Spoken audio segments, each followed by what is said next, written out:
उपराष्ट्रपति पद के चुनाव को लेकर के आपने चर्चा की, फोन किया शरद पवार और उद्धव ठाकरे को, क्या बात हुई और क्या? देखिए, मैंने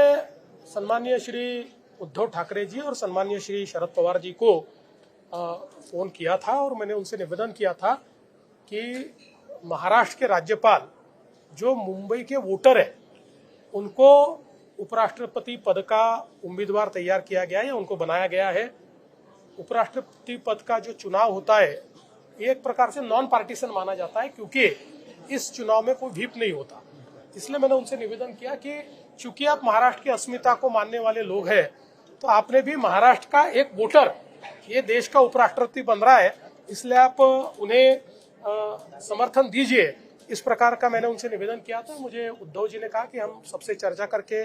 फिर निर्णय करेंगे, और शरद पवार जी ने कहा कि चूंकि सारा अपोजिशन साथ में आकर एक कैंडिडेट खड़ा कर रहा है तो हमको उनके साथ जाना पड़ेगा। अंतर्राष्ट्रीय स्तर पर जिस तरीके की परिस्थिति बनी हुई है उसको लेकर के कल महाराष्ट्र सरकार ने एक महत्वपूर्ण बैठक की, वॉर रूम तैयार किया ताकि एक नया मार्केट खोजा जा सके ऐसी परिस्थिति के लिए। देखिए, देश के प्रधानमंत्री नरेंद्र मोदी जी ने जो ट्रेड बैरियर्स तैयार हुए हैं उसको एक अवसर के रूप में लीजिए, इस प्रकार का संदेश दिया है, और इस अवसर का इस्तेमाल करते हुए नए ट्रेड मार्केट्स तैयार कीजिए, नए ट्रेड रूट्स तैयार कीजिए, और इनको तैयार करते समय जो हमारे बिजनेसेस को कठिनाइयां आती है उन कठिनाइयों को दूर करने के लिए आप ईज ऑफ डूइंग बिजनेस के रिफॉर्म्स कीजिए, ऐसा एक संदेश दिया, जिसके चलते हमने हमारी महाराष्ट्र की जो मित्र हमारी स्टेट इंस्टीट्यूट ऑफ ट्रांसफॉर्मेशन है उसके साथ में एक कमेटी तैयार की है, जो कमेटी अल्टरनेट मार्केट्स क्या हो सकते हैं, टैरिफ से बचने के लिए हम लोग ईज ऑफ डूइंग बिजनेस कैसा ला सकते हैं, इसके ऊपर काम करना शुरू किया है। और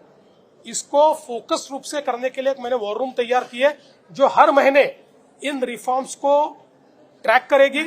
कितने रिफॉर्म्स हुए इसका विचार करेगी और उसको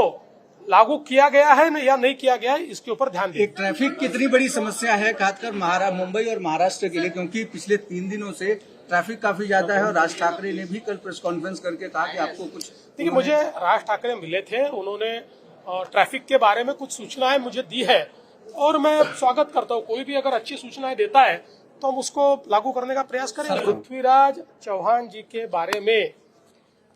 विधायक अतुल बाबा भोसले जी ने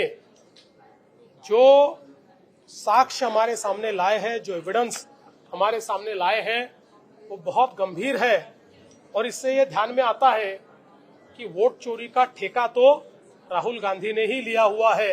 असली वोट चोर कौन है ये इसमें से बाहर आया है, और अब इसका जवाब राहुल गांधी ने देना चाहिए।